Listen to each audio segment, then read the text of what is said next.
आज नेपु यूनियन 42तम प्रतिष्ठा दिवस ए अवसर में समस्त शुभेच्छा शुभकामना जनवा सहित धन्यवाद ज्ञापन करुच्ची 42 वर्ष तले स्वर्गत आदित्य प्रसाद सिंह द्वारा ये अनुष्ठान आरंभ होता आज महाद्रुम परिणत आज लोक मैंने निष्ठार सहित एवं आशा भरोसा नहीं नेपु यूनियन को सुदृढ़ करने सहित आज दिन में 50 रु ऊर्ध्व अन्य यूनियन कर्मकर्ता आसी योगदान करेणु से स्वागत करुच्ची एवं धन्यवाद ज्ञापन करुच्ची नाल्को एवं नेपु यूनियन उत्तरोत्तर कामना करुच्ची।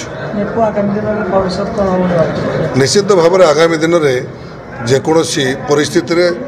सामना करने नेपु यूनियन प्रस्तुत अच्छी कहीं श्रमिक मानकर एवं ठिका श्रमिक मानकर जो मौलिक अधिकार से जो भाव में वंचित कर अत्यंत दुर्भाग्यजनक। आज ये अनुष्ठान को एत बाट को आगे नहीं थिबा 5000 कोटी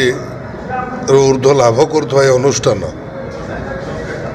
भारत वर्ष रे सुनाम रही ये अनुष्ठान।